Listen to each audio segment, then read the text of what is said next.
ആറാട്ടുപുഴ പൂരത്തിന് മുന്നോടിയായുള്ള ചമയ സമർപ്പണ ചടങ്ങ് നടന്നു. ആതിഥേയനായ ആറാട്ടുപുഴ ശാസ്താവിന്റെ എഴുന്നള്ളിപ്പുകൾക്ക് ആവശ്യമായ ചമയങ്ങളാണ് ഭക്തർ സമർപ്പിച്ചത്. ശാസ്താവിന്റെ നടയിലായിരുന്നു ചമയ സമർപ്പണ ചടങ്ങ്. പുഷ്പദീപങ്ങളാൽ അലങ്കൃതമായ ശാസ്താവിന്റെ തിരുനടയിലായിരുന്നു ഭക്തർ ചമയങ്ങൾ സമർപ്പിച്ചത്. കോലം, പട്ടുകുടകൾ, ചൂരപ്പുളി, നെറ്റിപ്പട്ടങ്ങൾ, വക്കകൾ, മണിക്കൂട്ടങ്ങൾ, ആലവട്ടം, ചാമരം എന്നിവയും ഭക്തർ ശാസ്താവിന്റെ നടയിൽ സമർപ്പിച്ചു. കൂടാതെ തിരുവുടയാട, ഓണപ്പുടവകൾ, നെയ്യ്, കൈപ്പന്തത്തിനു വേണ്ടതായ വെളിച്ചെണ്ണ, എള്ളെണ്ണ, മറ്റു ദ്രവ്യങ്ങൾ എന്നിവയും സമർപ്പിച്ചതിൽപ്പെടും.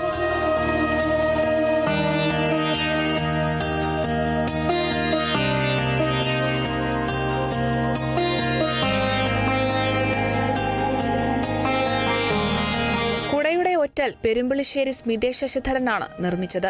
സ്വർണ്ണമുക്കൽ ചേർപ്പ് കെ എ ജോസും തുന്നൽ തൃശൂർ വി എൻ പുരുഷോത്തമനും നിർമ്മിച്ചു. മണിക്കൂട്ടം മിനുക്കിയതിൽ പെരിങ്ങാവ് ഗോൾഡിയുടെ രാജനും ആലവട്ടം, ചാമരം എന്നിവ ഒരുക്കിയതിൽ കുറ്റുമുക്ക് ചാത്തനാത്ത് രാംകുമാറുമാണ് ചുമതലക്കാർ. Kerala vision news, Thrissur.